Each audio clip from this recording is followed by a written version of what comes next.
Good morning and welcome to the Harvard Alumni Day celebration and the 156th annual meeting of the Harvard Alumni Association. My name is Nancy Sinsaba. I'm a proud member of the 50th reunion class of 1976. I also have an MBA from Harvard Business School, and I'm the proud parent of a member of the college class of 2005. So welcome to Tercentenary Theater and celebrating the second part of the oldest recurring ceremony in the New World. My co-host today is Bill Horton of the great class of 1977. Bill, I'm so happy to be with you today. Well, thank you, Nancy, and it's great to have you all join us as we celebrate Nancy's 50th reunion this year, and congratulations on your co-chairing job with that group. It's wonderful to be around a lot of your classmates yesterday and sense the spirit that they have in having come together here. Today we gather in Tercentenary Theater in the heart of the Harvard campus, nestled between Widener Library and Memorial Church in Cambridge, Massachusetts. So for this June 5th morning, it is beautiful here in Cambridge, and a lot of you will remember and you'll see some of the photos that we'll bring to you. And we welcome you all to participate with us wherever you are. To paraphrase the words of Alan Garber in his commencement address last year, we welcome all alumni from down the street, across the country, and around the world. And around the world as it should be. We're live streaming today in the hope of bringing to you some of the enchantment that this Alumni Day means to those who've gathered here, who are, and we'll see later, up to over 100 years old participating today, Nancy. It's really a remarkable effort. And we are benefiting today from centuries of history that goes back to the first meeting of the Harvard Alumni Association in 1840. As part of our Alumni Day today, our keynote speaker will be Johnny Kim, class of 16 of the medical school, who's a physician and astronaut. And you'll see him dressed in his regalia today, Nancy. So I think we're in for a special surprise later on during his remarks. Wow, great. His fellow alumni will connect together in a campus that was their home as both undergraduates and graduates for their many years at Harvard. In addition to this address, highlights of Alumni Day will include the traditional alumni parade, something I always enjoy, Nancy, when we see the parade of alums walking down the center aisle, and gives the alumni a chance to be together and to honor those who've gone before us as well. We're excited to welcome alumni back to campus and to celebrate our global alumni community. So maybe, Nancy, can you tell us a little bit about the history of Harvard College and these ceremonial rites? Thank you, Bill. But before I talk about the history, I want to acknowledge that this has been an unprecedented time in the history of Harvard, the 390-year history of Harvard. The federal government has attempted to curtail Harvard's independence, including freezing federal funding. Federal government wants to dictate admissions policies, hiring policies, disciplinary policies, and would like to revoke Harvard's status, tax-exempt status, and curtail its ability to enroll international students. So Harvard continues to resist these efforts, and there are a number of court cases that will determine the outcome. I've been reminded in the past year and a half, when Harvard's been facing all these challenges, of the lines of our alma mater, Fair Harvard, and in the song we will sing later today, where one of the lines is calm rising through change and through storm, and then be the herald of light and the bearer of love till the stars in the firmament die. So I'm often asked what alumni can do to support the university. Of course, donations are always welcome, but it's important to stay informed about what the issues are And in order to do that, alumni can register for webinars. You can register at the www.harvard.edu if you want to enjoy some of the webinars and listen to the webinars that give us a lot of facts about what's going on with the university. Show up at your Harvard Club and shared interest group events, whether they're in person or online. But most importantly, for alumni who want to stay informed, we suggest that you visit the website Harvard Looks Forward. It includes information about how Harvard is advancing knowledge and service to society, strengthening the Harvard community, and encouraging open dialogue. In order to find it, you can Google Harvard Looks Forward, and that will take you to the website. Nancy, I'd like to add, I was a beneficiary of the interview that you did for your classmates yesterday with Alan Garber in Sanders Theater, with over 1,000 of your classmates and their partners. One of the things that struck me, that is on the record, I'm sure, because most of the conversation was not, is that Alan Garber, when you asked him, what can we do as alumni, said, be an ambassador for the university. Absolutely. And I think that's a powerful message to send to all of you out there. But one of the things we can take comfort in is that we have alumni gathering today who are so interested in being together and the future of this university. So, back to Harvard history. As you know, Bill, Harvard College was founded in 1636, and it was originally called New College, and the town of Cambridge was called Newtown. And it is one of the oldest universities in the New World. However, in 1636, they didn't have any money to pay scholars to teach students. And this, in 1638, unfortunately, the minister, John Harvard, passed away in Charlestown. However, he left half of his fortune and all of his books to the new college in 1638, and those funds were used to hire the initial scholars who then taught the first student. So classes, the university charter is from 1636, but the classes didn't start until 1638. Now, those of you who are good at arithmetic will say, well, wait a minute. If it was started in 1638, why was last week the 375th commencement rather than the 389th? And the answer is, in the early years, commencement was only held when there were scholars ready to graduate. And the first commencement was actually in 1642 when 9 students received their degrees. And then commencement was held intermittently in the following years and decades.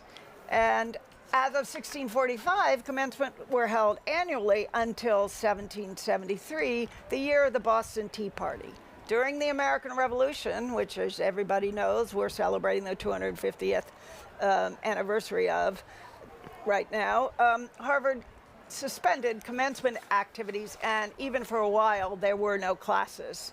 There were no commencements between 1773 and 1780. In 1781, the year that the British forces surrendered at Yorktown, Virginia, to the American and French forces, commencement resumed.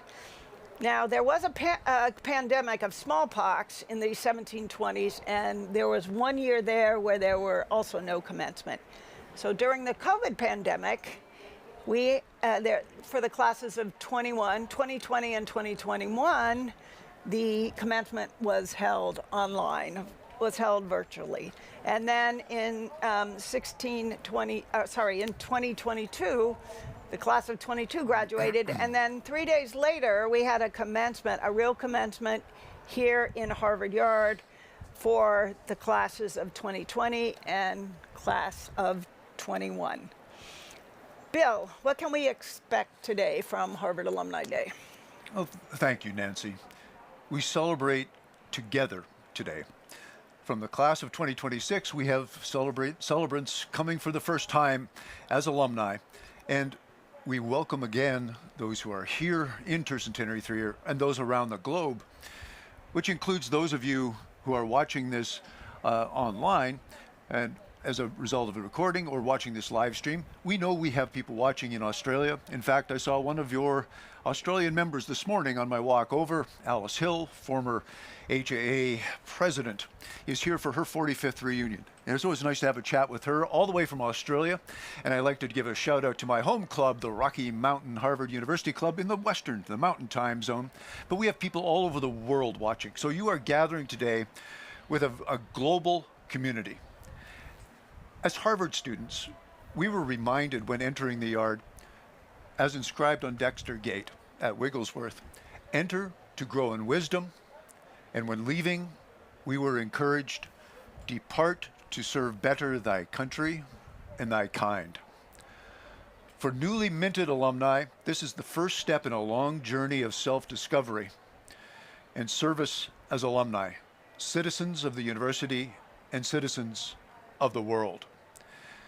And again, we'd like to extend a particular welcome to all of Harvard's newest alumni, the 10,143 men and women who graduated last week and joined our alumni community.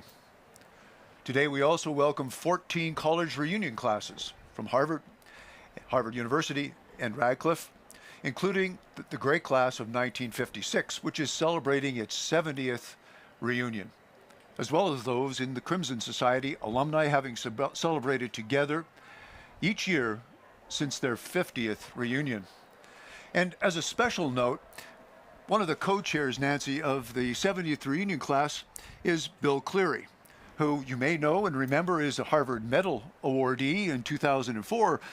But before that, he was an iconic Harvard hockey player, won a silver medal with the men's hockey team in the 1956 Olympics in Cortina, a gold medal in Squaw Valley in 1960, the first miracle on ice, and then went on to an illustrious career as a hockey coach at Harvard and also as athletic director. And I am proud to say that I can see at his 70th reunion my Harvard hockey coach from 50 years ago.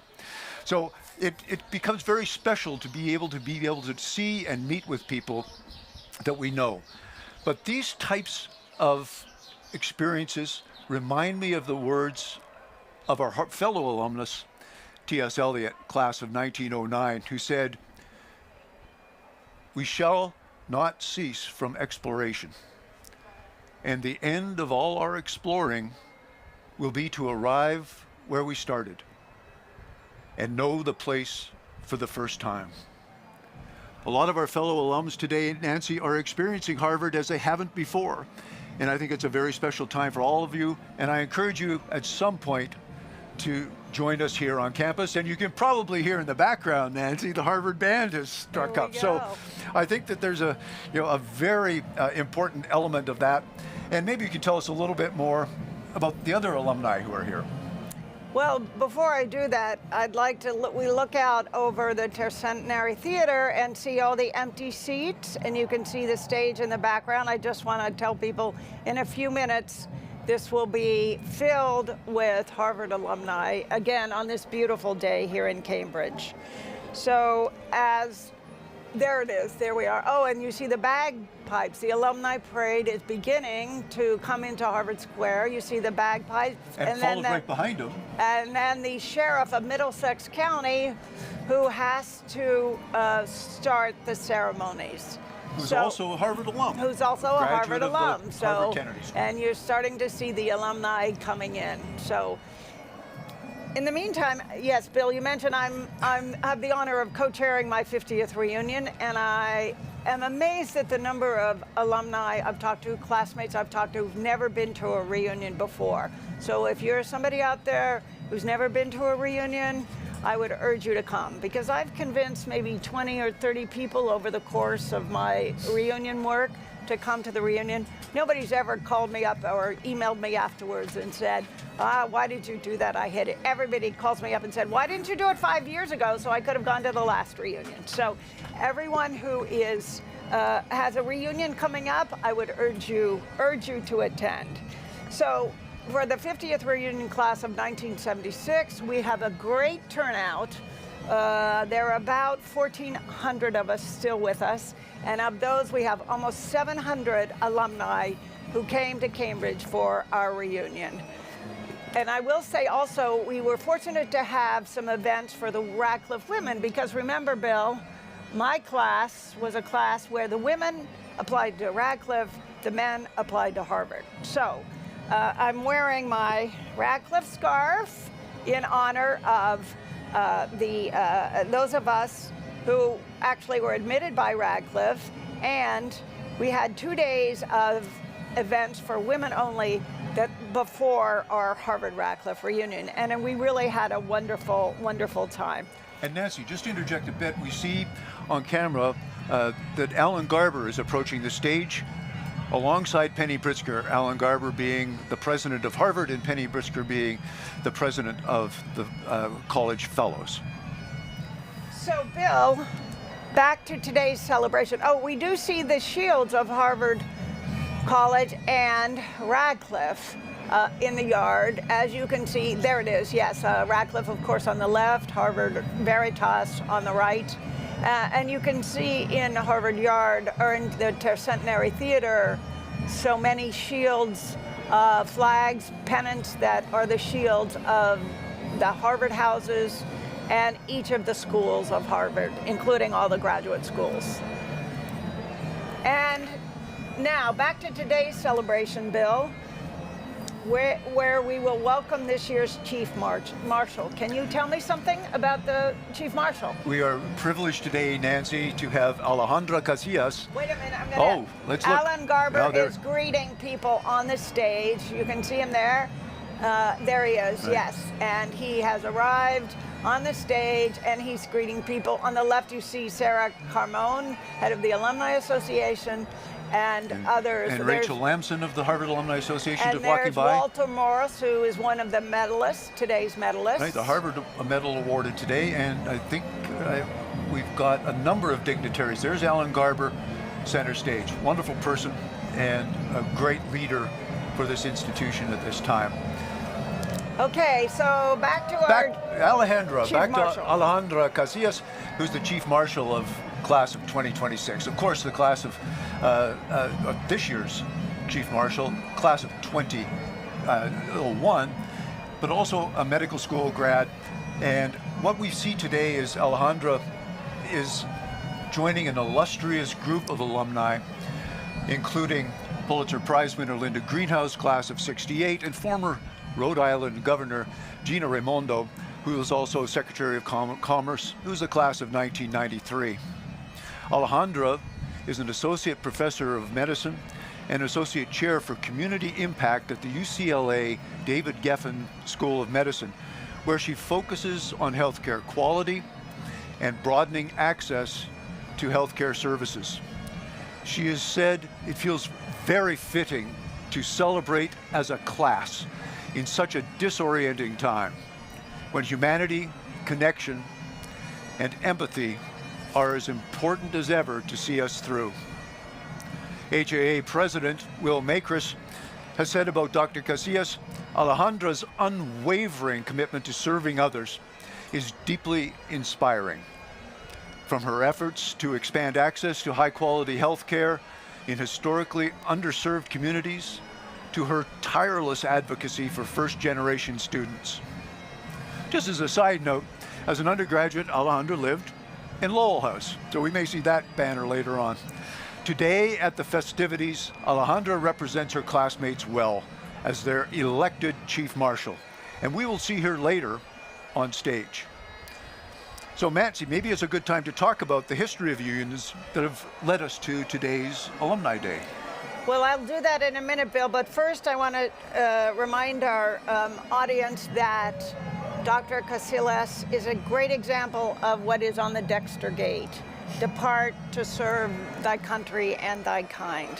So we're very happy to have her as the Chief Marshal of today's festivities. Lots of people don't know that Harvard actually invented reunions. So as I said earlier, the first commencement had 9 graduates. Now, at that graduation, the elders of the Massachusetts Bay Colony, all the Puritan ministers, elected officials came to Harvard to celebrate with the graduates. They were worried that the college, which was very small and just starting out, they were worried that it might not survive. So 1643, they invited those 9 scholars who graduated the previous year to come back for reunions. And every year since that Harvard has held a commencement, former graduates, alumni have been invited to attend.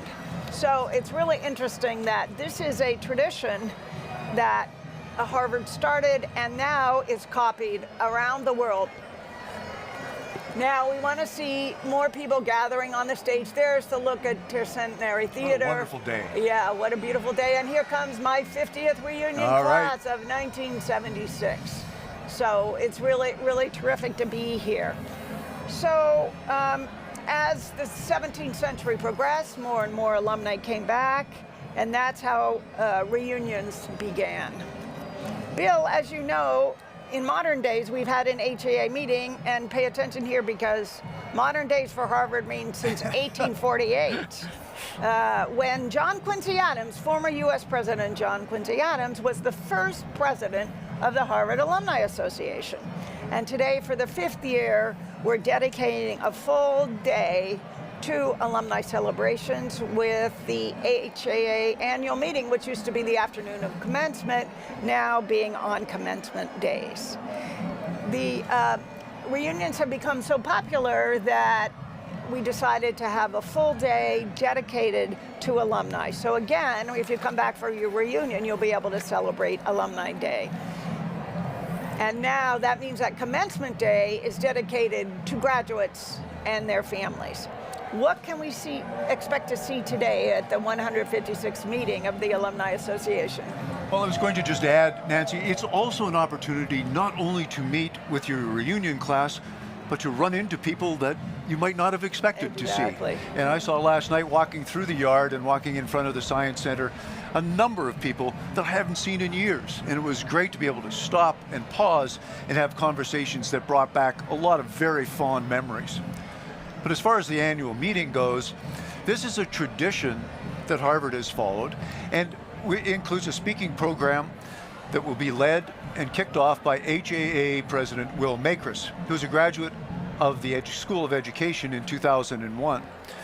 And we're excited today to invite Johnny Kim, graduate of the medical school in 2016, as the Harvard Alumni Day key speaker. More about him later. The program will also feature, as is custom, a report from the Harvard president to the gathered alumni. So Alan Garber will present to these, the audience that's here, but also to you on screen, so stay around for that. And also celebrate the 2026 Harvard medalists, and also the recognition of the Chief Marshal of Alumni, and more. We'll have... There's Johnny Kim in his astronaut uniform. I told you he was going to... Yeah, there he is. He's hidden by the very tall sheriff of Middlesex County, but there he is. Johnny Kim, you can see him in his blue astronaut outfit. So right. And that's terrific. Both Johnny and Peter Katujian will feature prominently in the annual meeting, as we will see. Both will speak in different ways. Today, we also welcome Sarah Carmone. There, that's a better view that's a of good Johnny shot, yes. Kim. There, Yeah. you see him in the blue, his blue astronaut NASA uniform. And you can see the assembly on stage. If Yes. people are interested, in that white tent just beyond at the top of the pictures where you and I are sitting, Nancy, we have a bird's eye view of all of what's going on. View. So it's a great day and a great opportunity. Today we also welcome Sarah Carmone, who's the Associate Vice President and Executive Director of the Harvard Alumni Association. Sarah joined the HAA in 2016 and served as Executive Director for 5 years, Deputy Executive Director for 5 years before becoming Executive Director in 2023. Sarah brings to her role a wealth of experience, knowledge, and I can say personally a lot of positive energy and a dedication to Harvard and to Harvard's alumni. It's worth noting that Sarah is the first woman to serve as the Harvard Alumni Association Executive Director. So Nancy, I know you interviewed him yesterday. Do you have a little bit to say about our president of Harvard University, Alan Garber? Well, Will Makris. Will Macris is the current HAA president, Yes. and he has spent an outstanding year being the president of our great alumni association, which, by the way, there are more than 420,000 Harvard alumni around the world. Will has helped guide alumni through this second tumultuous year. He has helped coach in his career. He has helped coach and advise mid-career professionals pursuing advanced degrees. And he is great at being present, open to innovative ideas, and unafraid to ask questions. Qualities he honed at our Graduate School of Education. Will has worked in various leadership roles in admissions, advising, and executive education in colleges and universities around in the Northeast, including MIT, Babson, the Sloan School, and Northeastern. And we want to particularly thank Will for his service in this year of continued uncertainty and look forward to him presiding over today's annual meeting. So, Bill, what about our incoming Harvard Alumni Association president? Thank you, Nancy. First, a word about Will. I spoke with him at length last night at a reception, and I asked him how his year was. I mean, it's a reasonable question, and he said he was encouraged by how our alumni, our group, have pulled together and unified in now what is almost a year and a half of complete uncertainty for the university.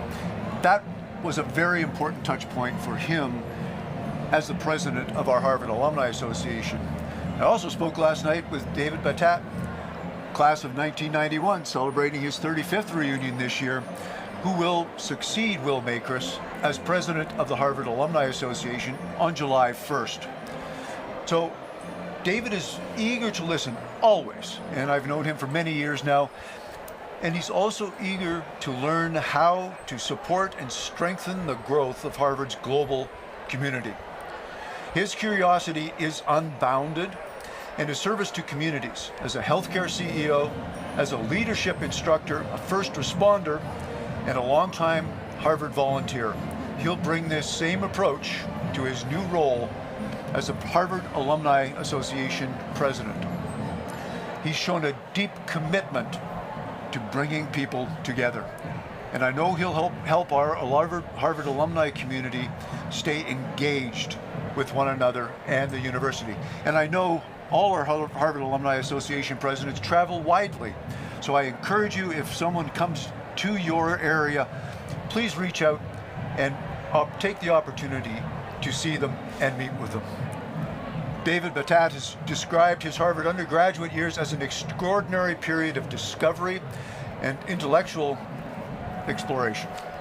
That spirit has stayed with him long after leaving the campus, and he remained deeply committed to Harvard, volunteering with the HAA in a range of roles, serving on an advisory board for the Weatherhead Center for International Affairs, and also, interestingly, Nancy, the co-chair of Harvard's largest undergraduate admissions alumni interviewing committee. And I'll leave it to our audience to ponder about where that might be. Yes. But it is not in Boston. As a volunteer firefighter, David was a first responder at Ground Zero, an experience that led him to co-found the Harvard Alumni Disaster Preparedness and Response Shared Interest Group. So this is an important segue too, Nancy. We have Harvard clubs around the world, but we also have shared interest groups that Walter Morris, as we'll hear later on, has described as clubs, Harvard clubs without walls.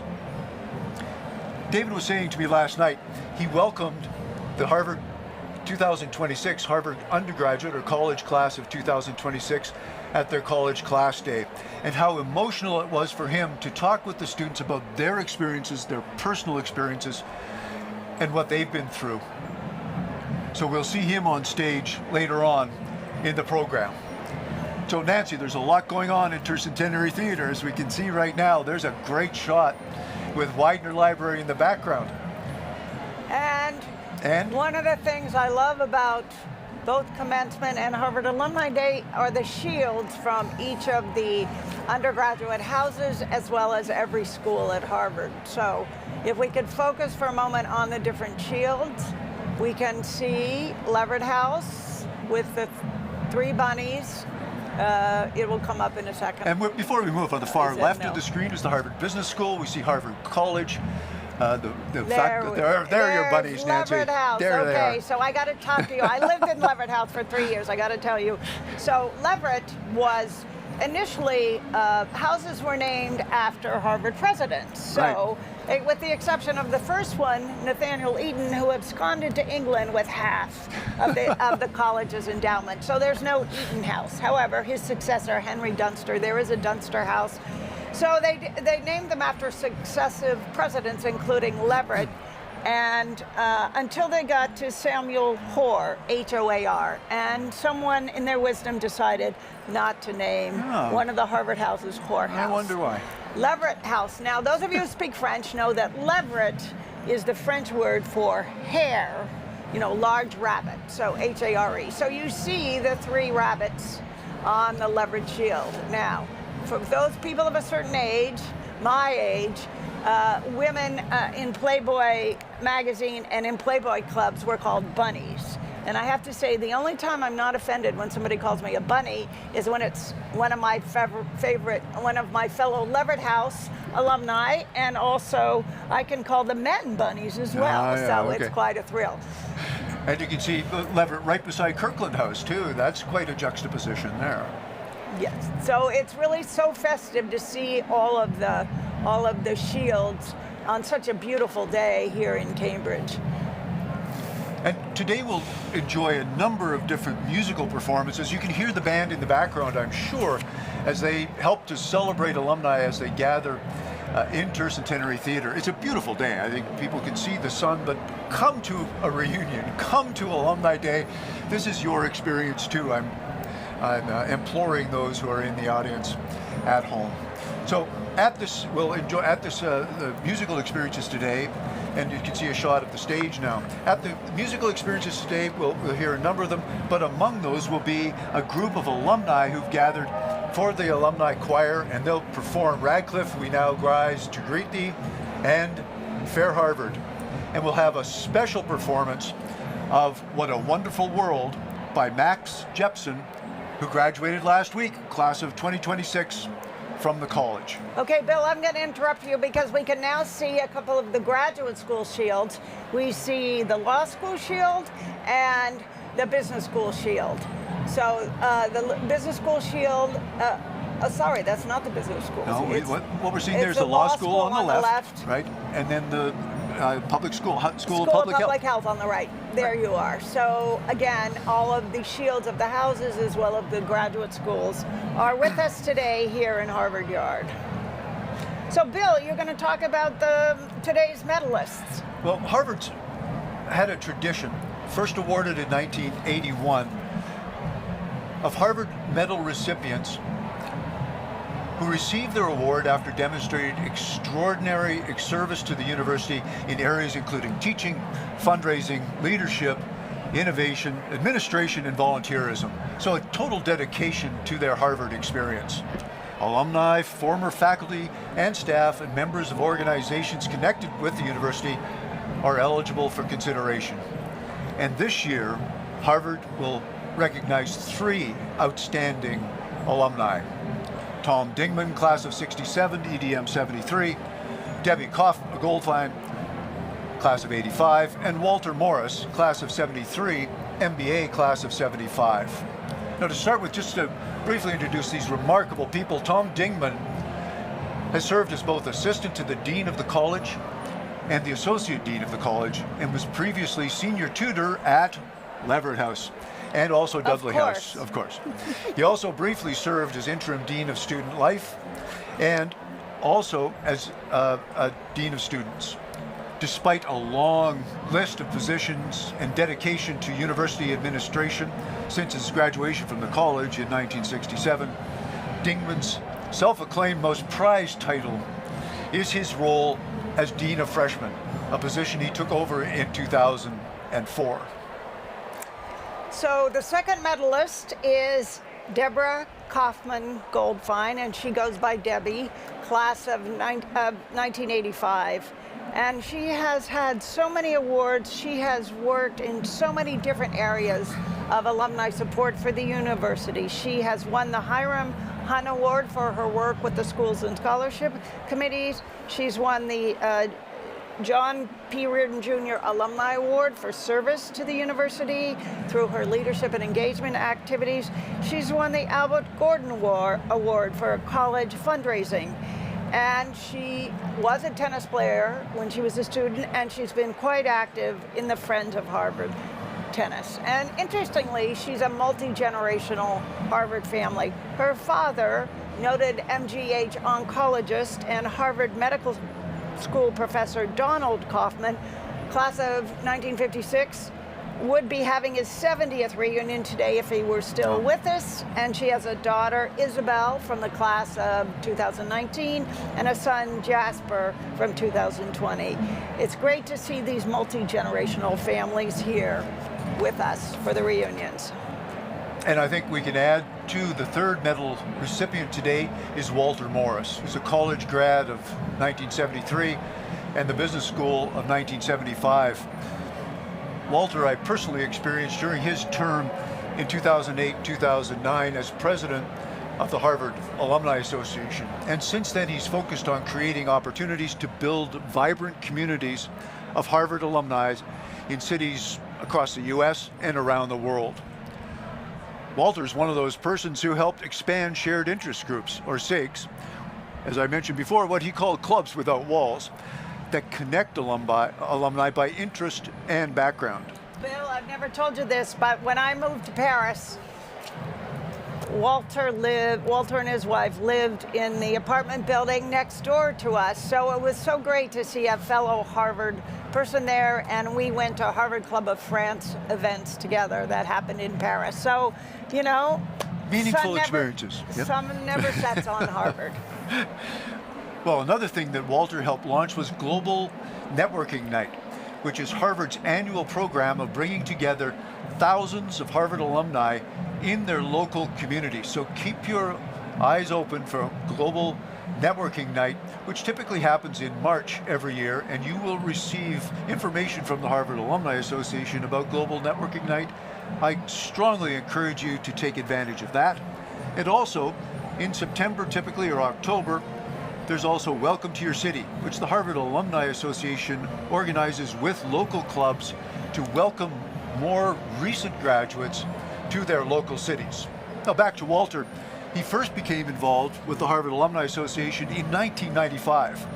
Served on the Graduate Schools Committee first, and then at the urging of Jack Reardon, former executive director of the Harvard Alumni Association, class of 1960, who was Walter's first-year proctor and mentor throughout college, Walter became more involved with the Harvard Alumni Association.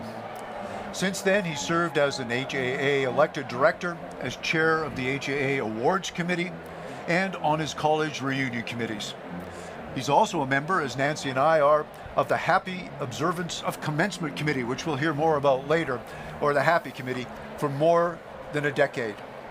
And he also received the John P. Reardon Jr. Alumni Award in 2007. So I think, Nancy, we're seeing the procession well underway as we look out onto Tercentenary Theater. Maybe a little bit more about that parade and about Harvard's bicentennial year. Before I do that, I want to point out the shields for Dunster and Dudley House. So Dunster is on the left. You see the stags on the left on the shield, and then Dudley House. So yes, Bill, I'm happy to talk about the alumni parade, which, as I said, the first alumni reunion was 1643. But during Harvard's bicentennial in 1836, alumni festivities were particularly exuberant. Ralph Waldo Emerson of the great Harvard class of 1821 was at those bicentennial festivities, and he wrote in his journal about the Harvard Alumni Parade on that day in July of 1836. And here's what he wrote. Cambridge at any time is full of goats, but on that day the anointed eye saw this crowd of spirits that mingled with the procession in the vacant spaces, year by year, as the classes proceeded, and then the far longer train of ghosts that followed the company of the men that wore before us the college honors and the laurels of the state, the long, winding train reaching back into eternity. Bill, I don't know about you, but every time I read that, I have goosebumps. And I just want to remind all Harvard alumni that in 10 years, 2036 will be the 400th anniversary of the founding of Harvard. Nancy, thank you for that. Emerson's quote that you so eloquently mentioned conjures ghosts and emotes for us a strong sense of continuity about a community that is more about people and ideas than time. So thank you for that. And it's this sense of community that is renewed by convening in this place, Tercentenary Theater. And importantly, the most senior of alumni convening today have processed for the right past the statue of John Harvard in the old yard and will join us today in the front seats of Tercentenary Theater. Before you continue, Bill, I just want to show everybody the number of alumni who are already seated in Tercentenary Theater waiting for the ceremonies to begin. And as we said earlier, it's a beautiful day. It's somewhat hot, but it's not too humid. So we're happy to see so many alumni here joining us today. And included in those are our oldest female alumni. First of all, Elizabeth Merrow, class of 1951, who will turn 97 in December. And also Linda Cabot Black, class of 51 as well, who will turn 98 in December. Okay. And they'll be seated right in the front row on the left-hand side as you're seeing the view right in front of the stage. They'll have places of honor among our alumni. And the eldest male member is William Doobie, class of 46, celebrating his 80th college reunion today, who turned 101 years old in March, and he will be joining us so Bill, today. Do you think we'll still be doing this when I'm 101 and you're 100? You will be, Nancy. You will be for sure. I hope so. So on May 28th, last week, the university awarded of 10,000, there you can see a nice shot, or 10,143 degrees to graduates from Harvard College and the 12 graduate schools. So a quick breakdown, I won't go through them all, but a quick breakdown of those graduates are from Harvard College over 1,600, from the Graduate School of Arts and Sciences over 1,500, and importantly from the Harvard Extension School over 1,400 graduates. And for you, Nancy, the Harvard Business School over 900, and the Law School over 800. So among those 12 are very esteemed graduates of these schools who received their degrees and were conferred upon them by Ellen Garber last week. So even though today is not commencement day, the festivities of Harvard Alumni Day have become very much like commencement. And so one of my favorite commencement descriptions was from Peter Gomes, the university minister for more than 40 years and the Plummer Professor of Christian Morals. And this is what he wrote about Harvard commencement. Someone observing the rather casual dignity of the day remarked that commencement is more like a lawn party than a ballet. It does look more like a lawn party than a ballet, doesn't it? Yes. And a less charitable but more astute observer suggested that the vast assemblage in formation in the yard was very much like the wonderfully chaotic game of croquet with flamingos and hedgehogs in Alice in Wonderland. First-time visitors at the scene are rather horrified at what appears to be rank confusion, but they remember that this is, after all, Harvard, where conformity, even of self-preservation, has been elevated to the rank of an original sin. That it works at all is a tribute to patience, goodwill, and organization, and the general sense that, come what day, the day is to be enjoyed. So, Bill, we can expect a happy but chaotic scene today. Now, I want to remind you, Bill, that in the late 18th century at Harvard commencement, elephants arrived, mermaids were often here, and mummies came into Harvard Yard. I don't think we're going to see any elephant, mermaids, or mummies today, Bill, but who knows? Now, I will say there is a little known fact in Harvard's charter, and there we see more alumni walking in to the yard, the steps of Widener in the background. Theater with the steps of Widener in the background. So a little known fact in Harvard's charter, Bill, is that residents of Cambridge have the right to bring their livestock into Harvard Yard. Oh, there's a great view of our the view of Tercentenary Theater from the stage with Widener in the background.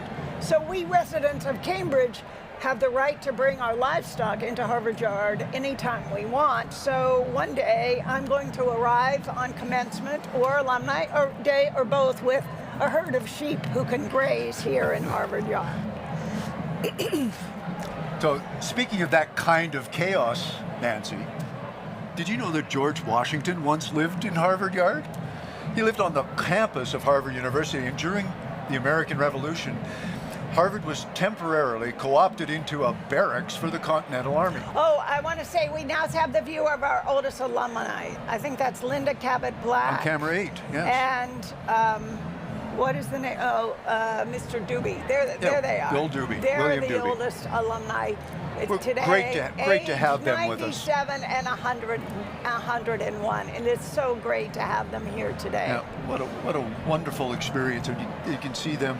They're enjoying the sunshine in Tercentenary Theater today. Absolutely. As did George Washington. I'm sure he had other things on his mind than Harvard reunions, and alumni days. But as the Continental Army co-opted the Harvard Yard, students moved to Concord, Massachusetts, where classes took place from 1775 to June 1776. Now, on July 2nd, 1775, when Washington arrived at Harvard to assume the leadership of the Continental Army, he made at first Wadsworth House his headquarters. He wasn't quite satisfied with that, so his residence was only brief, about 2 weeks, until he moved into what is now Longfellow House. And from there he took command of the troops on Cambridge Common, and more than 1,500 soldiers occupied the university grounds, including Massachusetts Hall, Hollis Hall, and Holden Chapel between 1775 and 1776 during the Boston Siege. And ultimately, Nancy, did you know 8 Harvard graduates signed the Declaration of Independence? So our viewers can learn more, and those of you who are on campus can learn more from an exhibit at the Pusey Library titled Harvard and the American Revolution. And online, this can be reached through a digital exhibit that's available if you explore Harvard Library Exhibits platform. So who would have thought that Harvard would be the cradle of the revolution, Nancy? Who would have thought? So this afternoon, our program, which is quickly approaching now the annual meeting, as we see all of those attending and gathering, we will be most importantly joined by today's alumni speaker.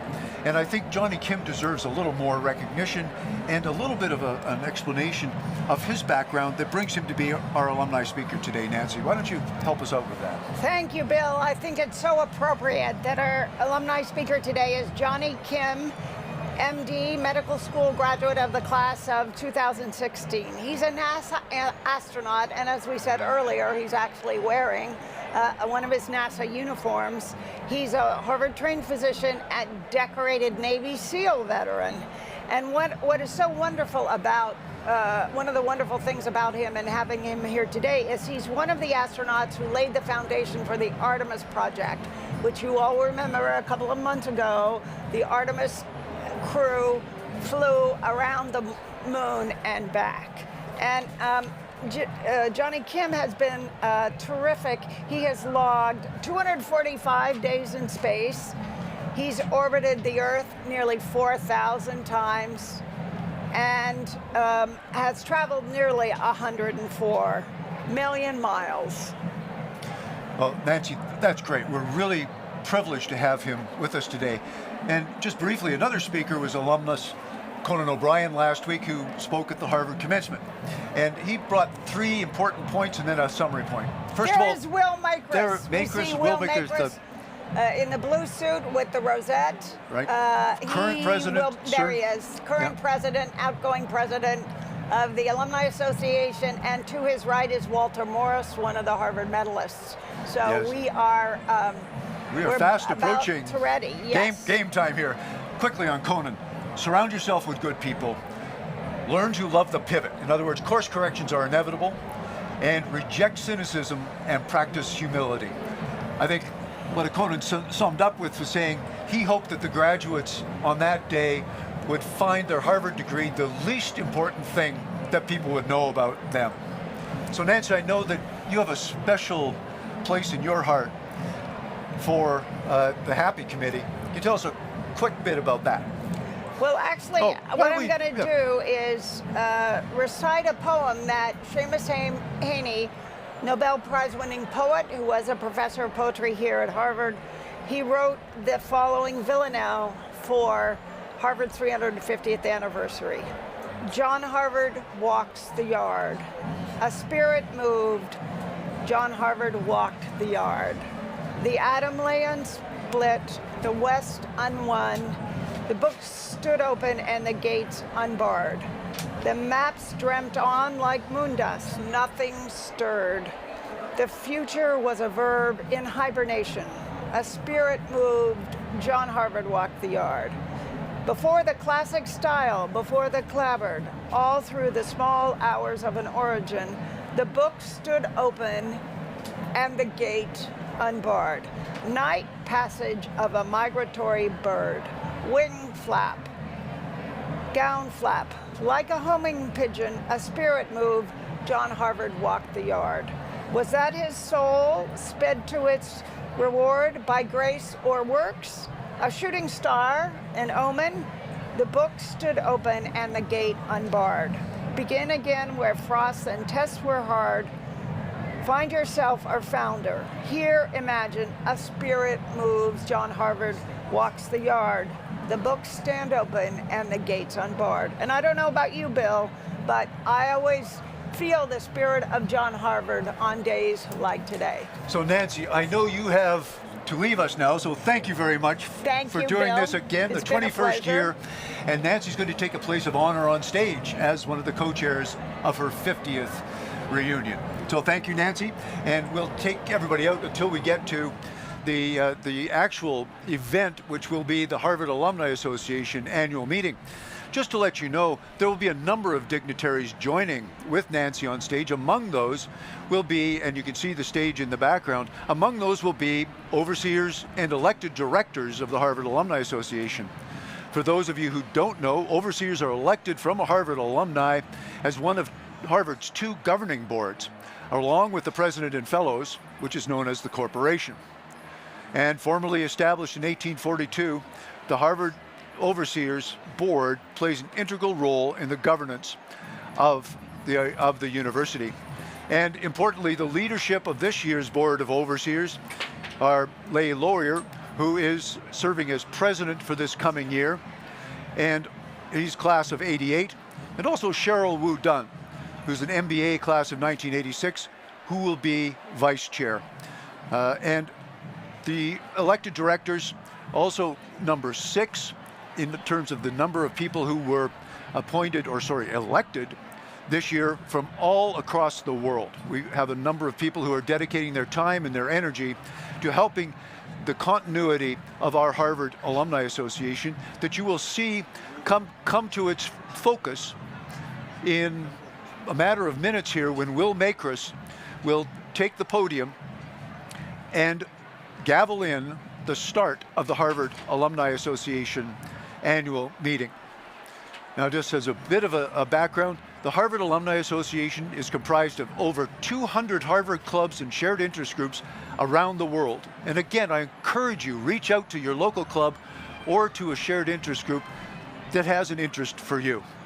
The Harvard Alumni Association has managed this process for a number of years now as a way to bring together alumni across the globe. And as a former president of Harvard has said so eloquently, and succinctly, Harvard is where you are. So I can only encourage you, make that true. Make that true where you are.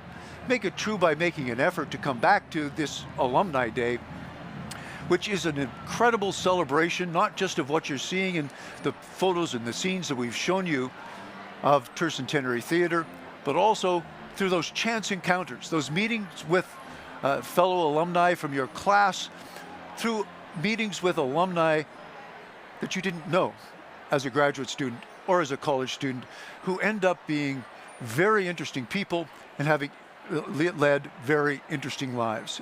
And as I said before, quoting our fellow alumnus T.S. Eliot, they have come and will know this place for the first time, gain an appreciation for the experience that they've had here, but mostly for the people, for those who are mentors, professors, teachers, resident deans, and those students that they have convened with.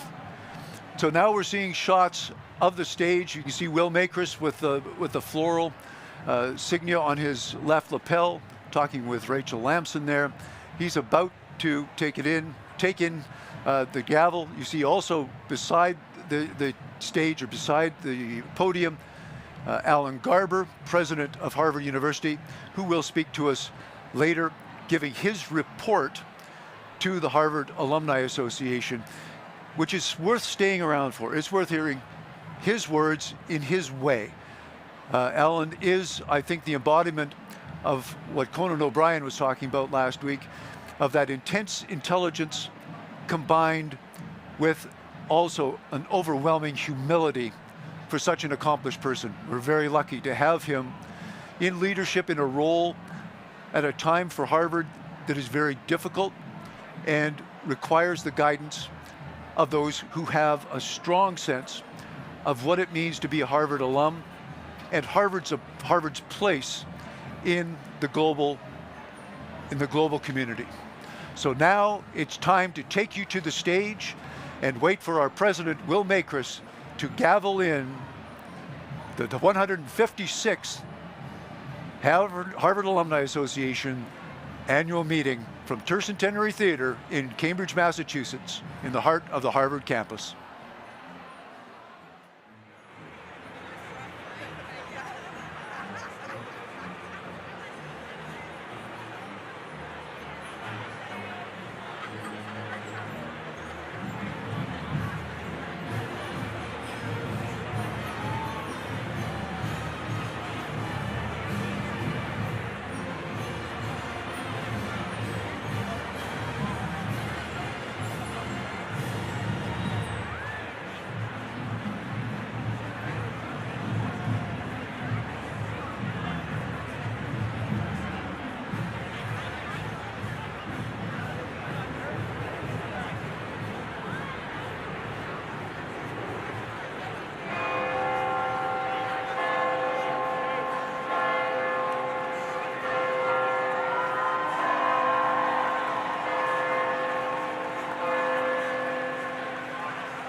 Greetings, everybody. President Garber, members of the Harvard Corporation and Board of Overseers, Dr. Kim, members of the faculty, honored guests, HAA Board of Directors, fellow alums, volunteer leaders, friends, and graduates of the class of 2026. Welcome to Harvard Alumni Day and the 156th annual meeting of the Harvard Alumni Association.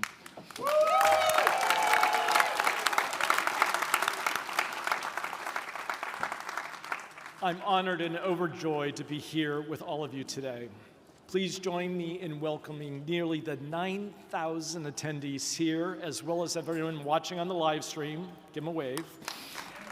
Representing Harvard College, Harvard graduates and professional schools, hailing from all 50 states and 66 countries. I'm Will Makris, class of 2000 from the Harvard Graduate School of Education and president of the Harvard Alumni Association. And in accordance with the tradition, sent by the first HAA president, John Quincy Adams, from the Harvard College class of 1787, it's my duty to call this meeting to order. However, I would love a little bit of assistance. Mr. Sheriff, pray give us order.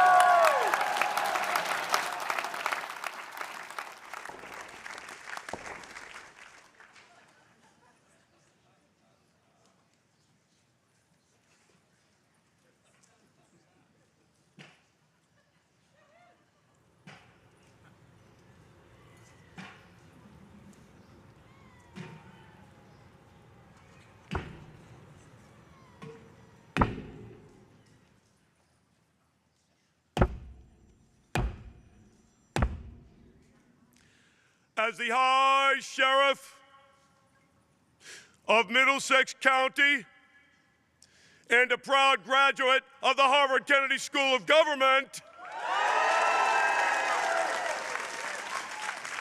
I declare that the meeting will be in order.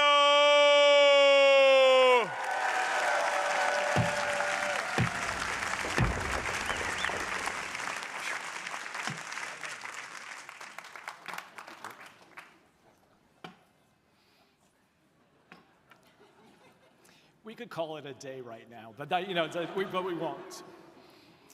I would like to begin by acknowledging that Harvard University is located on the traditional and ancestral land of the Massachusetts, the original inhabitants of what is now known as Boston and Cambridge. We pay respect to the people of the Massachusetts tribe, past and present, and honor the land itself, which remains sacred to the Massachusetts people.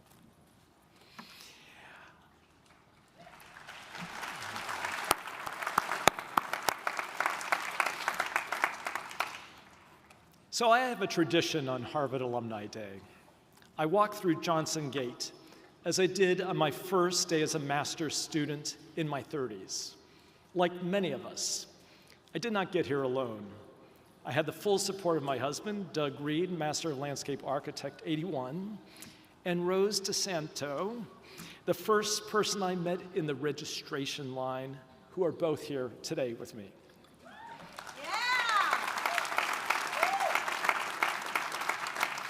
I joined this community of inquisitive learners and determined leaders, guided by a remarkable and devoted faculty. My Harvard experience shifted the axis upon which I rotate just enough to never see things again. I questioned openly. I listened like I've never listened before. I was challenged and I grew as a person, and I've never been the same. For 26 years, my life has been immeasurably enriched by so many extraordinary alumni connections. We are members of a global community. We are intellectually curious. We believe in the promise of higher education, and we support Harvard in defense of Veritas.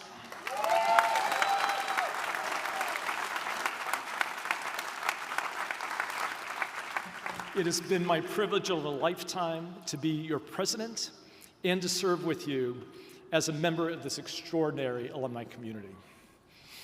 One of the great gifts of our community is that it spans several decades, from our most recent grads, I hope you're out there, to several, all right, nice. To several of whom who have been here for decades. Join me in warmly welcome Linda Cabot Black, Radcliffe class of 1951, who is 97.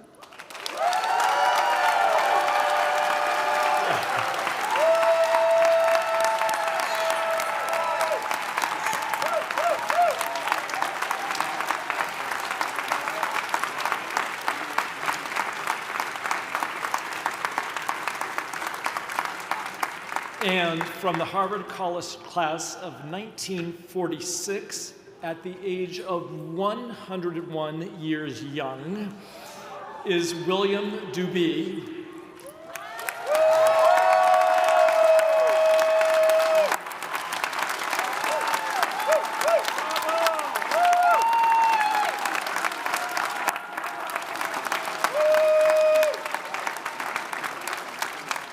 they had the honor of leading the alumni parade today on their own determination. So, welcome. On July 1st, someone who embodies what it means to be an ambassador and a true Harvard citizen will become HAA president. Whether leading schools and scholarships work, creating and services alumni communities, or engaging in class activities. He is a trusted and impactful leader on the HAA board and throughout the alumni community. I've had the honor and privilege in working closely with him over the past year and know he will serve our alumni proudly. David Batat.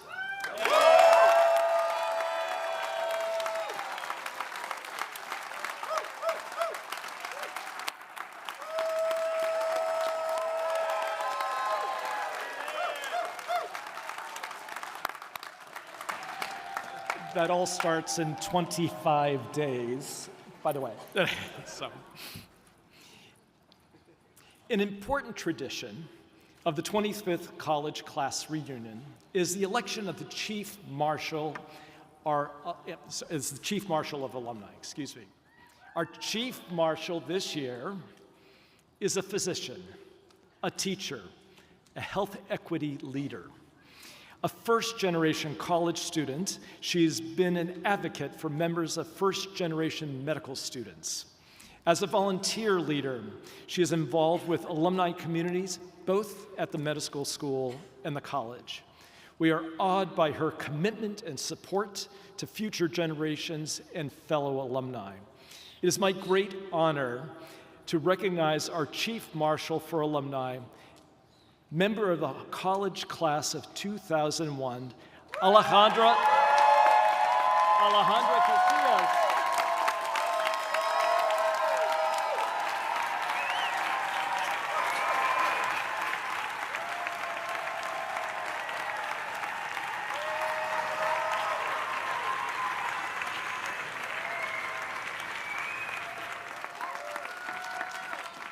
And perhaps I was supposed to tell the class to stand up, but you already did that very nicely, not on cue.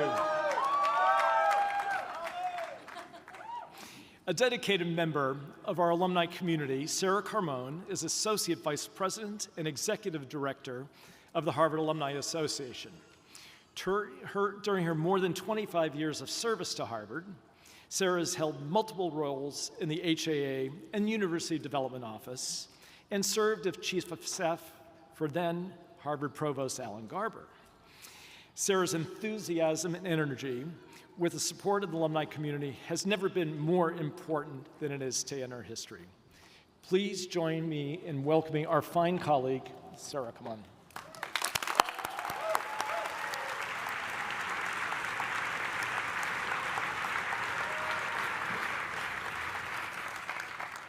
Thank you, Will. President Garber, Provost Manning, distinguished speakers, honored guests, and most importantly, Harvard alumni, good afternoon. This has been another consequential year in Harvard's history, and around the world, our alumni are facing complex challenges of their own in their communities and professions. And yet, when I look out at this gathering, what I see is connection, resilience, and a remarkable willingness to show up for each other. On behalf of the university's leadership, I want to offer our deepest thanks to our alumni volunteers. You help turn Harvard from an institution into a community. With your support, the Harvard Alumni Association is a global network of mentors, ambassadors, and friends. I'm especially pleased to welcome the alumni who led reunion planning and fundraising efforts for their classes. This group has orchestrated 14 reunion celebrations this week, as well as Crimson Society program, ultimately welcoming nearly 11,000 alumni and guests back to campus. Behind those numbers are countless stories of alumni volunteers going the extra mile on behalf of their classmates and of Harvard. Sending one more email, making one more phone call, extending one more invitation so that everyone feels welcomed and appreciated. Let's take a moment to thank the dedicated class officers, reunion chairs, and reunion gift committee members, without whom this year's reunions would not be possible. I hope you'll join me in a round of applause.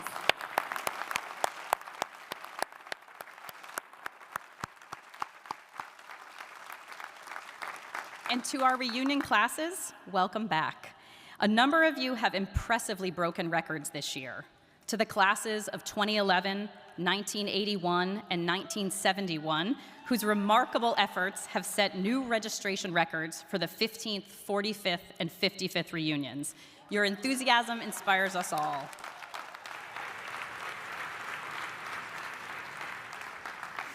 In addition, 3 classes set Red Book participation records.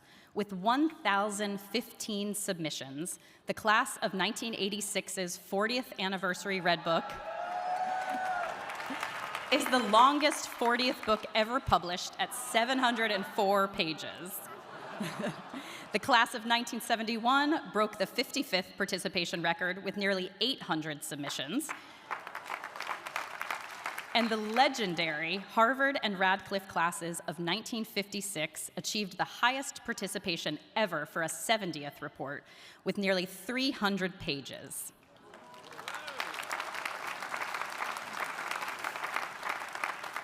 The class of 1956 also set a gift participation record for a 70th reunion. I'll add that this is the 3rd straight reunion for which they have set this record. So they have set a high bar for the class of 1957. This group deserves special acknowledgement for their 70 years of giving, service, and leadership. Thank you, Harvard and Radcliffe classes of 1956, for your tireless work over the years to bring your 2 classes together in support of each other and the university. Thank you.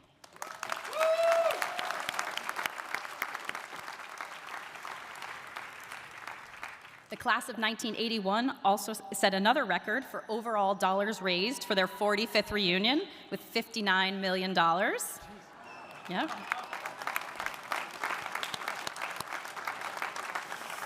And the class of 2006 has set an all-time reunion record with a mind-blowing $525 million raised. I thought that was a typo, but it's not. Well done, 2006. As we celebrate these reunion accomplishments, we also mark an especially meaningful milestone in Harvard's history of philanthropy. Over 100 years ago, 33 Harvard College alumni, united by a shared commitment to students and a belief in the power of this community, launched a new effort to bolster scholars then and for the future. Those first ambassadors asked their classmates to support the college with a gift of any size, and thousands responded, 3,261 to be exact. Their collective generosity laid the foundation for the Harvard College Fund. Over the last century, hundreds of thousands of alumni parents, and friends have rallied behind the Harvard College Fund mission, supporting everyone at the college, undergraduates, graduate students, and faculty, through every step of their Harvard journey. As the Harvard College Fund celebrates its 100th anniversary, this community's continued support of Harvard will help make the brightest future possible for our students.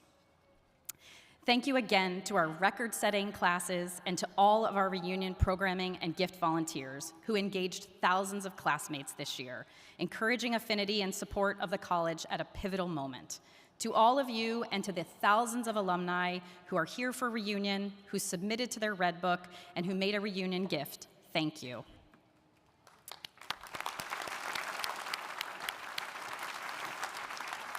Shifting gears, I want to take just a moment to welcome the members of the HAA Board of Directors. In addition to our elected directors, members of the HAA Board represent alumni volunteers from the college, the graduate schools, and our global network of clubs and shared interest groups. Thank you for all you do, and we're thrilled to have you here.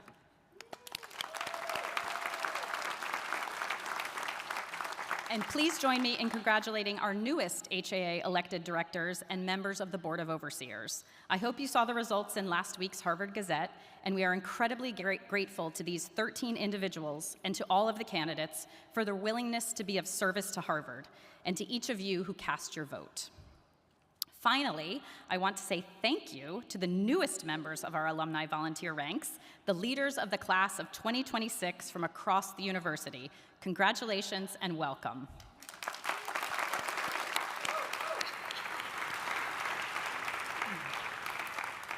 And now, to honor the contributions of Radcliffe College and its alumni, and to mark its historical significance for women and men alike, I am pleased to introduce alumni from the Harvard Din and Tonics, Harvard Glee Club, Harvard Radcliffe Collegium Musicum, Harvard University Choir, Kumbha Singers of Harvard College, Radcliffe Choral Society, and the Radcliffe Pitches to lead us in singing Radcliffe, Now We Rise to Greet Thee.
That was spectacular.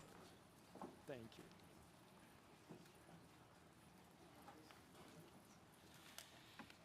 Thank you for that beautiful rendition of Radcliffe, Now We Rise to Thee. My mother, Helen, Radcliffe 50, is smiling down at us. So today, we come together as a community.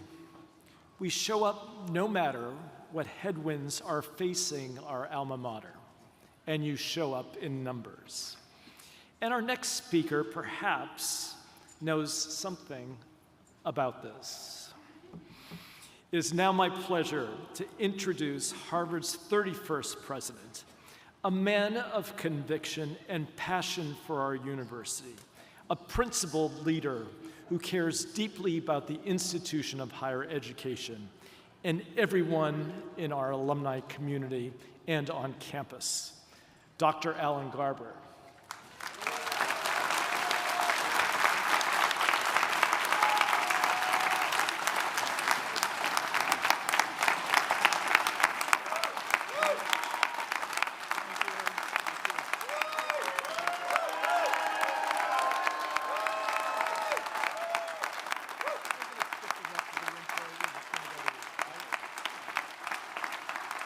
Alan, please join us.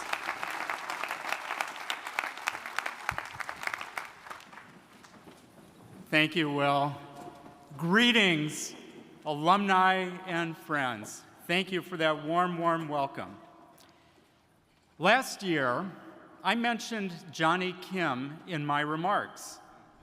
This year, he is our featured speaker.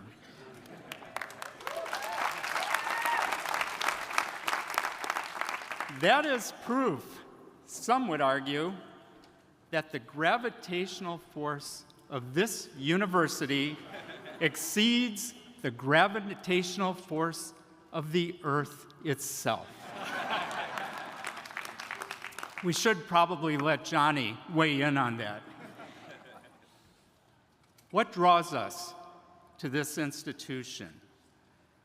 What holds us to it year after year?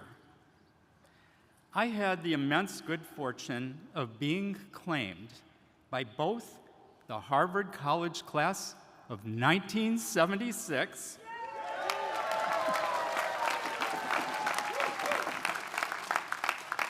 and the Harvard College class of 1977, not quite so well represented today. Which means that I am celebrating my 50th anniversary this year and the next. I really have to give a lot of credit to my past self. A 25% reduction in tuition, fees, room and board, foregone earnings yielded a 100% increase in the number of my classmates, the best return on investment I've ever seen. And they're some of the most amazing people I've ever known. A-plus people, if you will.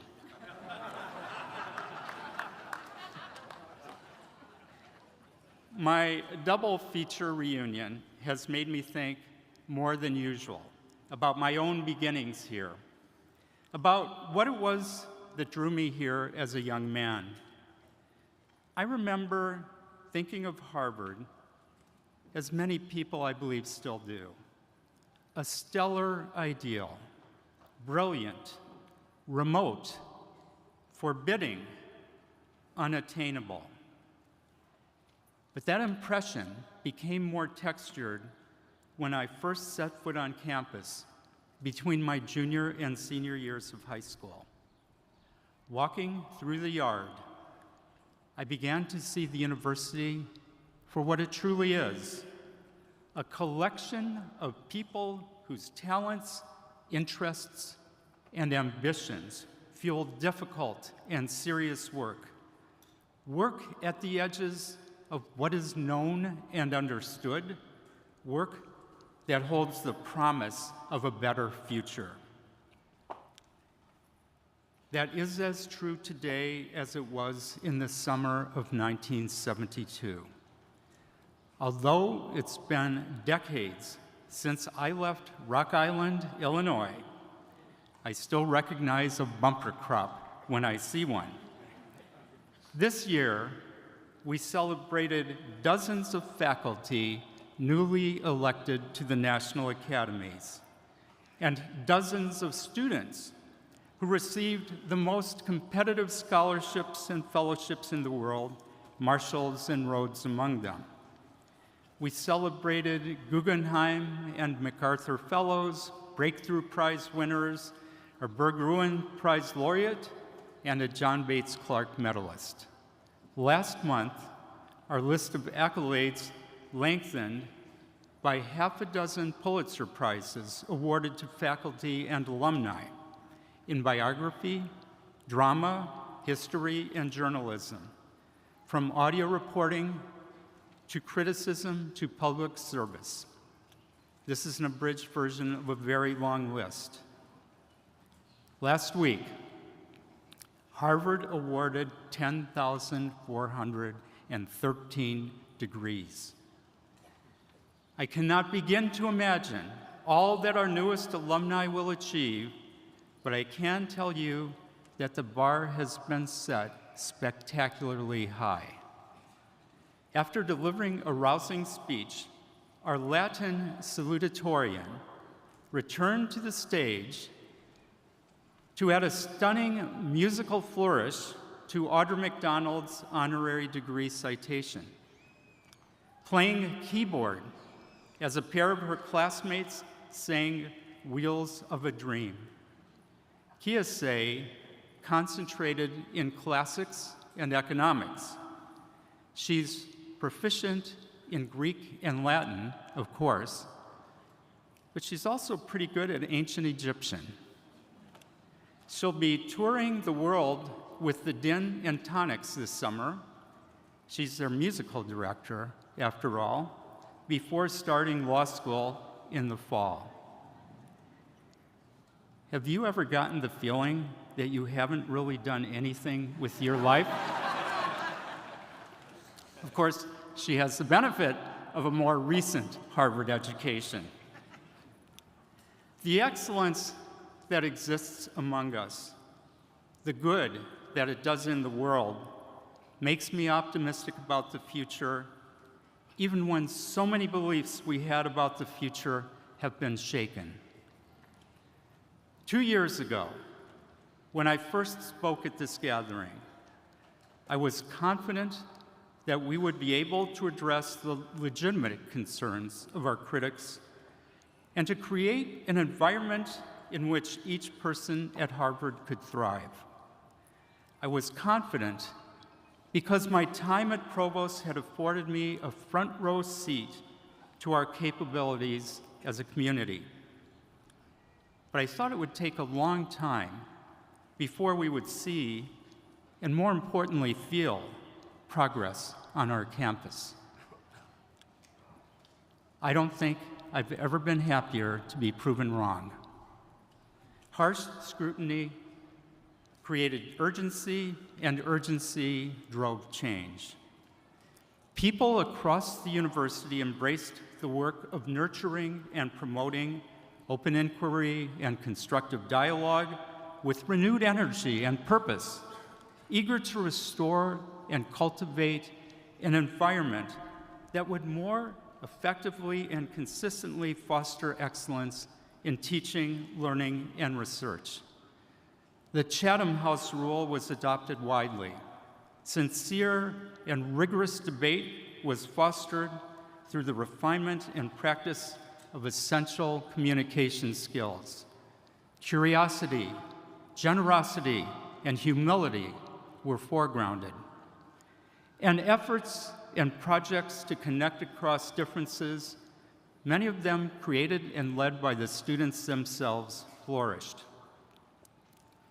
I attended an interfaith dinner in February that brought together hundreds of students from different schools with different perspectives, faiths, and beliefs who wanted to learn from one another, to know one another better, and to reach greater levels of understanding, respect, and appreciation. What felt at first like a dining hall transformed into something more like an intimate seminar, with food, of course.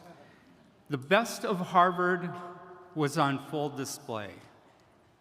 I appreciated anew the role that this institution can and must play in advancing the common good. I expect that most of you feel the same way. If there is one message I have heard in my conversations and exchanges with alumni and friends this past year, it is that our efforts to nurture a culture of understanding continue to be a special point of pride. When we were called to defend and protect Harvard, we answered with resolve and action across the university.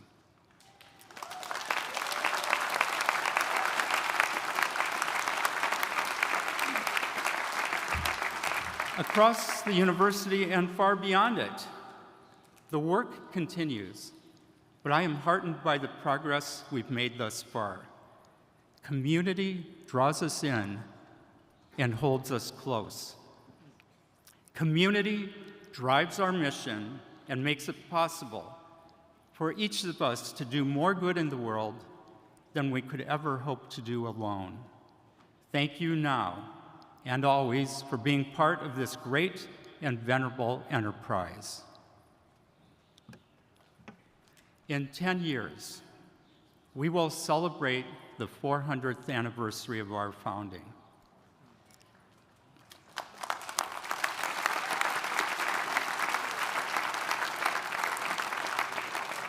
Between now and then, we will continue to navigate a landscape in flux, buffeted by political, social, and technological forces. This is no time for complacency. Fortunately, if our response to recent events is any indication, we will meet our moment with both confidence and determination, proud of our mission and bound to this place as surely as we humans are bound to this planet. Present company excluded, of course. Thank you.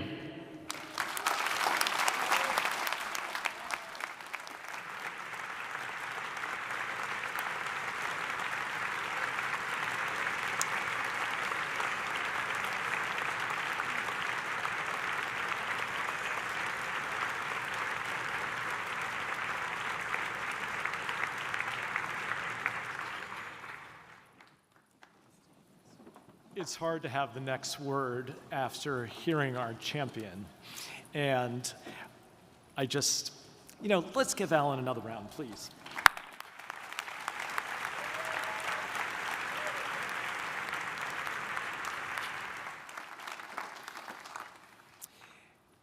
It's my pleasure now to introduce the next moment of our program. We're going to hear a piano performance by one of our newest members of the alumni body, Max Jepson, Harvard class of 2026.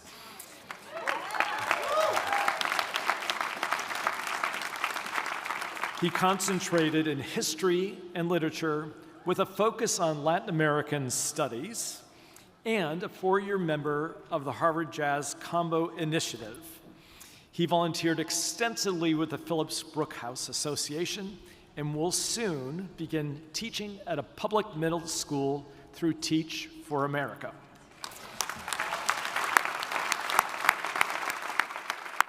Max. Hi, I'm Max. Until recently, I lived in Fojo. Yes, thank you. And today, I'm excited to share with you a song that, to me, is a celebration of joy and hope that is also defined by its political moment. It was written in the 1960s in the midst of national trauma, moral outcry, and student protest that also manifested right here on Harvard's campus, notably through an occupation of University Hall. Thank you. Yeah. So while inspiring gratitude, I also hope this performance leaves us somewhat unsettled and ultimately invites us to ask ourselves and our university whether we are truly working to uphold these civil rights era values of justice, peace, and genuine protest. I hope you enjoy.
Thank you, Max, for sharing your talents with all of us today. Each year, we recognize the winners of the Harvard Medal. The Harvard Medal is among the greatest honors awarded by the university and recognizes individuals who have given extraordinary service to Harvard. This year's 3 recipients, who are all here with us today, merit this recognition for their exemplary and inspirational commitment to the university. I will read the citations, and I ask that each of the medalists please stand as your name is announced. Sarah, please join me at the podium.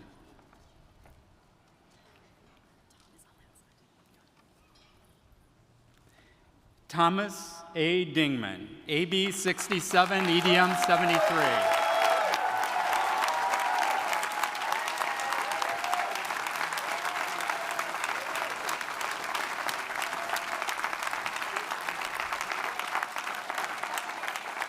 Reflecting on your life at Harvard, from convocations to commencements and countless meaningful moments in between, you have modeled the very best of Harvard.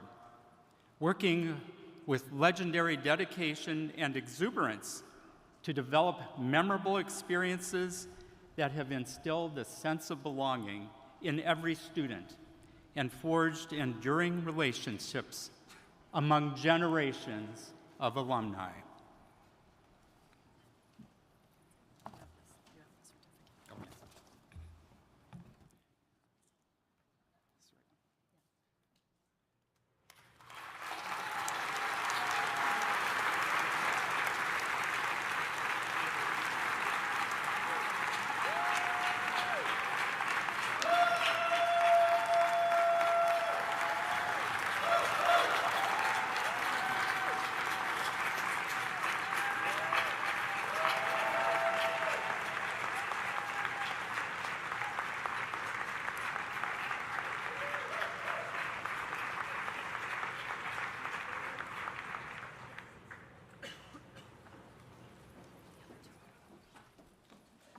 Deborah Kaufman Goldfein, AB 85.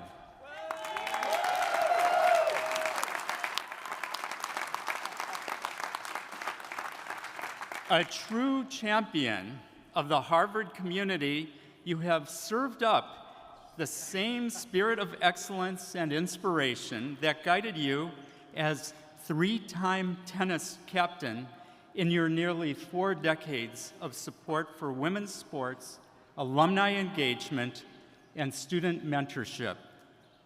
When you're involved, the score is always advantage Crimson.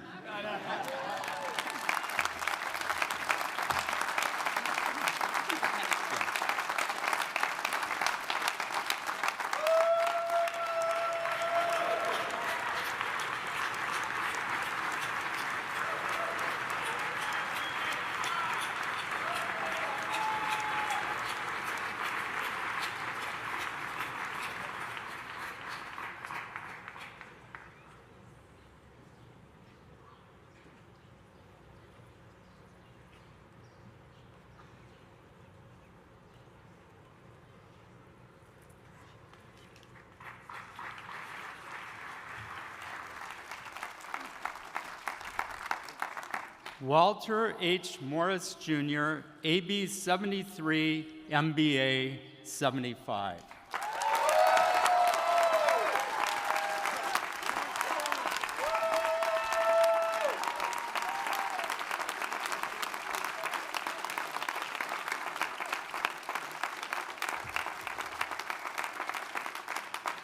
With a deep enthusiasm for learning and steadfast devotion to the Harvard community, you're the quintessence of a graduate we can bank on. As you bring alumni together with each other and with the university through shared interests, cultural bonds, and professional passions in a global network that spans schools, class years, and time zones. Please join me in congratulating the 2026 Harvard medalists.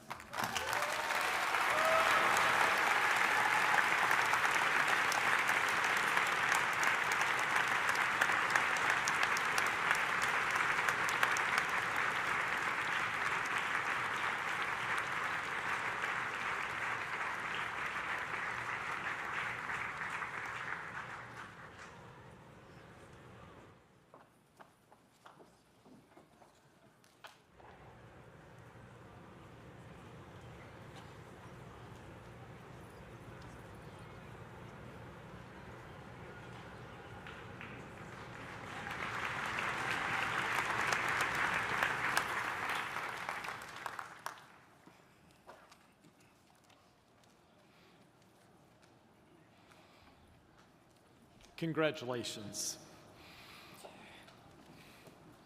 And now, I'm honored to introduce our 2026 Harvard Alumni Day speaker, Johnny Kim, MD 16. And this is being broadcast back to his reunion class over at the medical school, so hey all, glad you're here. A NASA astronaut, a Harvard-trained physician, a decorated Navy SEAL, Dr. Kim has built an extraordinary career defined by courage, curiosity, and a commitment to helping others. The son of Korean immigrants, Dr. Kim grew up in Los Angeles before joining the US Navy, where he served on more than 100 combat missions and earned silver and bronze stars for his action as a combat medic in Iraq.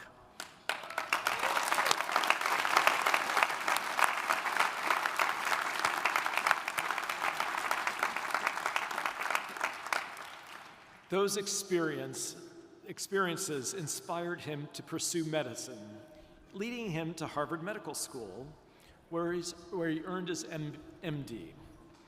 During his emergency medicine residency, he was selected by NASA from a pool of more than 18,000 applicants to join the astronaut corps. And last year, he completed an 8-month mission aboard the International Space Station, conducting research aimed at improving life on Earth. And today, he serves a dual designation as a naval aviator, naval aviator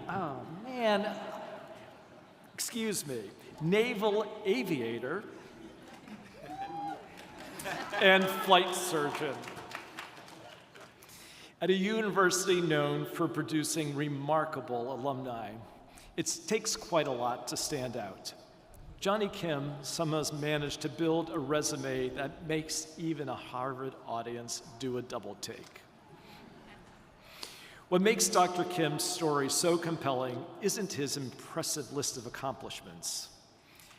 It's a mindset behind them, a willingness to embrace new challenges, to continue learning, and to use opportunity as a chance to serve something better than himself.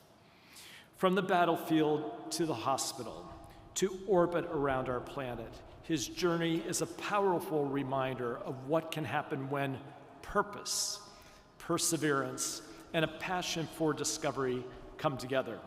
Please join me in welcoming Dr. Kim.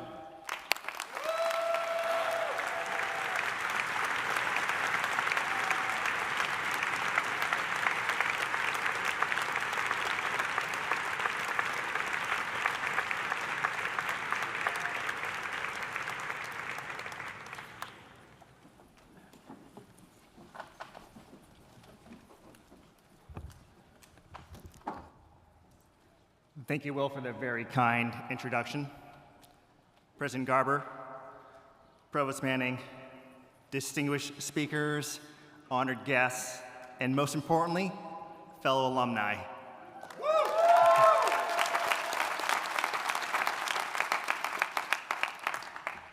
Good afternoon. I am incredibly humbled to be here with you all today on Earth. To see old friends, reminisce about the past, and ponder our future. I've had the privilege of wearing different uniforms in my 42 years, from war-torn battlefields to emergency departments to cockpits and spacecrafts. Through it all, I've made many mistakes and learned many lessons. But before I begin, I have a confession. I'm a bit of a procrastinator. I'm sorry, Mom, that never went away. I finally sat down to write this after watching Conan O'Brien's recent commencement speech. Perhaps to help me get over my procrastination, my lovely wife urged me to watch it together. And between the laughs, his message of humility and impact over accolades really resonated with me. Dang it, Conan, you're so funny and wise. But his message was for the college graduates. We are alumni. We've got it figured out, right? The truth is, I certainly do not. And I struggled with what I could possibly offer such a diverse and accomplished audience, especially to our alumnus from the class of 1946, Mr. Dubé.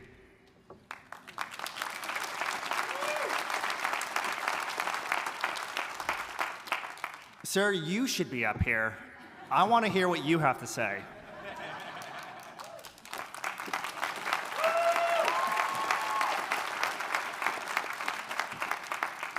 From one sailor to another, go Navy, and happy birthday.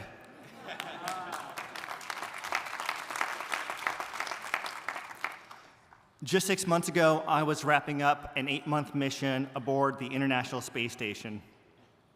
The ISS is a triumph of human engineering, but perhaps more importantly, it's a triumph of international collaboration. Alliances across 15 countries have kept a sustained human presence in low Earth orbit for over 25 years. And this collaboration continues as we set our sights on the moon and then Mars. Let's give a round of applause to the engineers, scientists, and administrators that have kept that beacon of collaboration alive.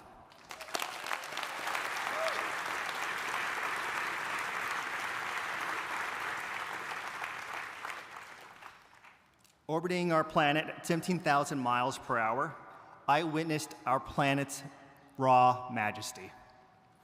Epic storms, volcanic eruptions, vast oceans, and cities glowing like the constellation, all crowned by the vibrant auroras that paint the sky in colors beyond imagination.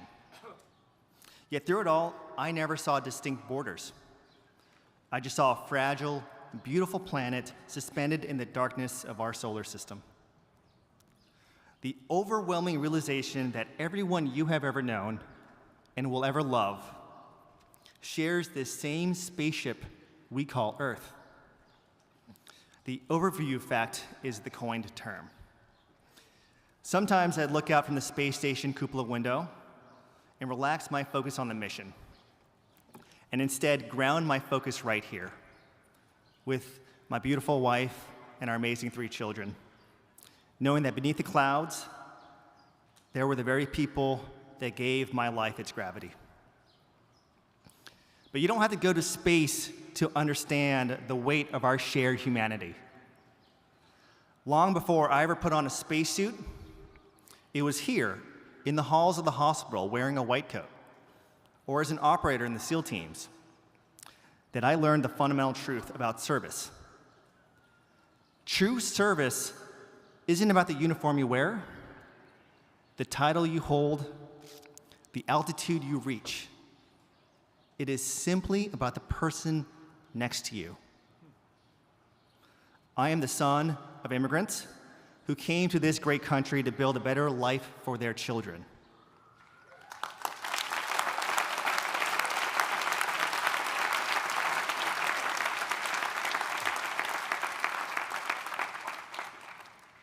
And while the fall of the Twin Towers during high school certainly called within me an action to serve, my calling to become a Navy SEAL was for embarrassingly simple reason. I wanted to be a superhero. A little tongue-in-cheek, but as a kid, I was infatuated with comic superheroes. I wanted to be like the incorruptible, self-reliant Batman fighting injustice. But in the extreme environments I've spent my life as an adult, I learned that the solo hero myth is dangerous. Whether you're relying on the Marine next to you in a firefight, the nurse during a code blue, or your crewmates in the vacuum of space. Survival demands absolute trust in others. True strength is found in recognizing you cannot do this alone.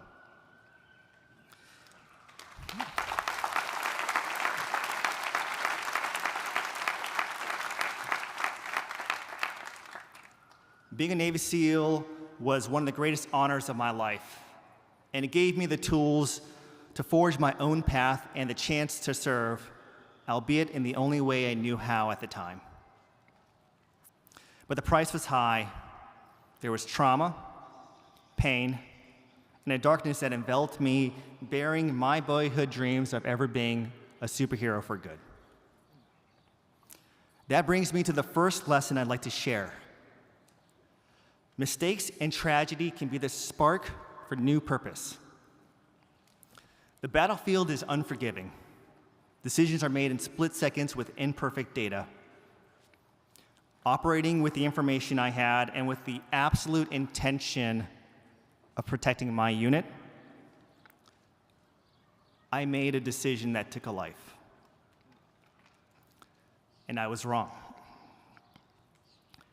And despite being cleared by an investigation that I operated within the rules of engagement, nothing will take away that my actions caused irreparable harm. I'm not the victim of this tragedy. I caused it. And it's a weight I rightfully deserve to carry for the rest of my life. Perhaps driven by guilt or a Sisyphean mission of atonement, I pivoted to medicine, hoping to uplift others, but I wasn't ready to heal anyone. In an effort to stay resilient, I had built layers of armor to protect myself, still trying to be that solo superhero. But you can't heal the vulnerable without being vulnerable yourself. The greatest gift this amazing institution, Harvard, has given me is not my medical education or the prestige that follows. It is that the people at Harvard helped pull me out of the darkness and into the light, and did it through something I had long considered a weakness: empathy. To my classmates and professors who took time to understand how I got in the dark hole I was in, and sometimes sit with me in it, thank you for being a part of my journey, and for extending grace I may not have always deserved. This taught me my second lesson. Empathy and vulnerability are superpowers that can heal.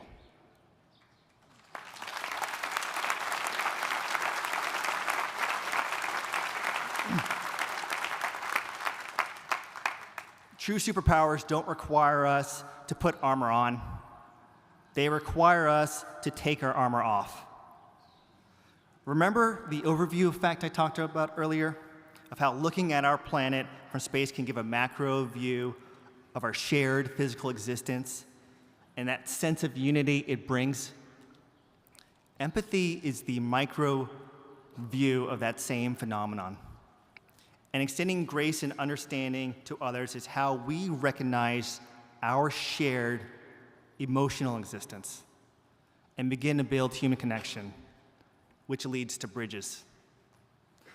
Learning this forced me to re-examine other virtues I thought I had understood, like loyalty. In the SEAL teams, we use brotherhood as a metaphor of the unbreakable trust that every teammate will surrender their ego to prioritize the mission and team above their own lives. As a young SEAL, brotherhood meant absolute unconditional loyalty. Today, I realized that placing unconditional loyalty in humans, fallible by nature, is an impossible burden. Our unconditional allegiances are best reserved for our shared ideals, to moral and ethical values, to veritas, and if of faith, to God.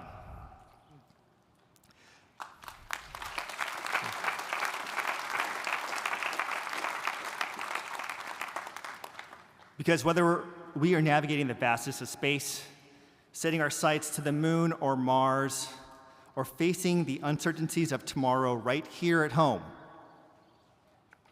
it ultimately comes down to treating each other with respect and kindness. It is precisely during these times, hard times, that our character matters most.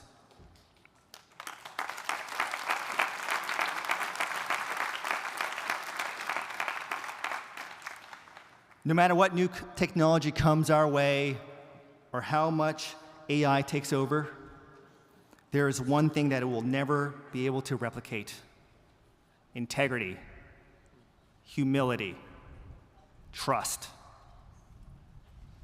These aren't just lessons I want my own children to live and learn.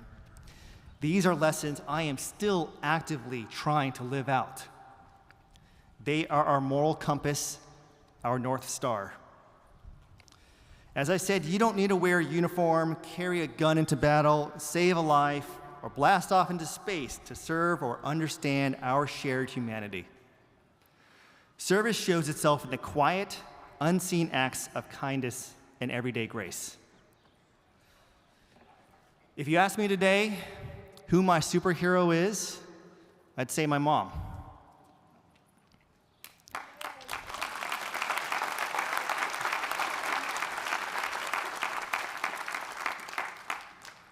She faced her hardships in life, business, and health with a courage, strength, and faith in God that rivals the toughest warriors I have ever known. Despite having many reasons to be cold to a world that was sometimes unkind to her, she remained compassionate, generous, and above all, morally courageous. I lost my mom to cancer about a month ago. And my whole life, I've looked to fictional characters or out into the world for heroes to emulate when my biggest superhero was always right there by my side. Mom, I love you, and I wish I had told you that you were my superhero.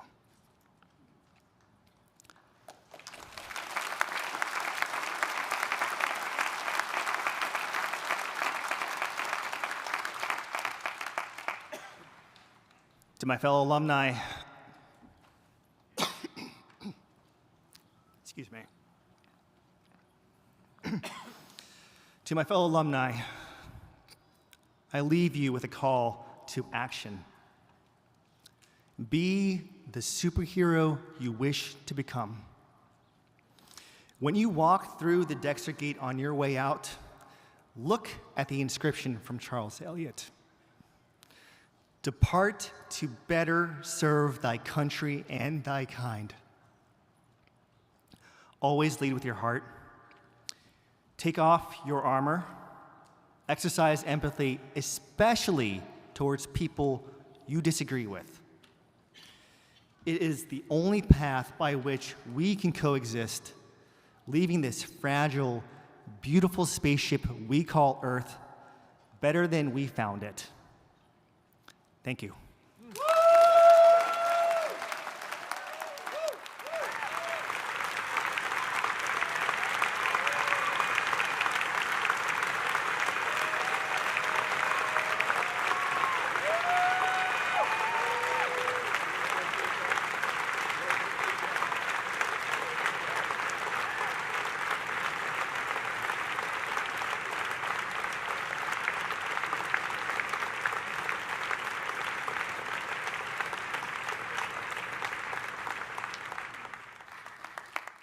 I'm sorry, just one more applause for a man who stands for integrity, unity.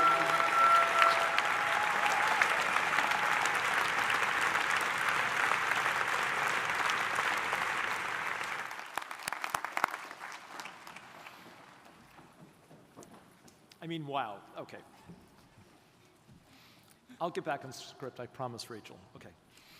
Dear friends, indeed, there's no gathering, or no Harvard gathering would be complete without the singing of our school anthem. Please join together as our alumni musical groups lead us in Fair Harvard.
Honored guests, fellow alums and friends, thank you for joining us in person and on the live stream for our 2026 Harvard Alumni Day. On behalf of the Harvard Alumni Association, thank you so very much. Harvard volunteers, Harvard alums, and for all you do to stay connected to this expansive, special community. We will convene next year on June 4th, 2027. Say, Sheriff, shall we adjourn?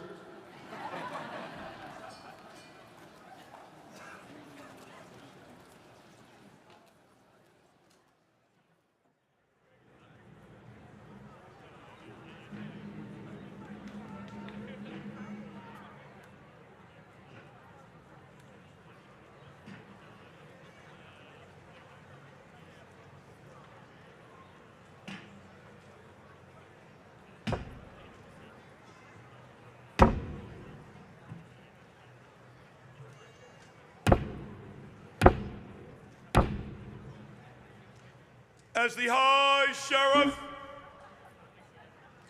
of Middlesex County and a proud fellow alum of this great university, I declare that the meeting will be adjourned.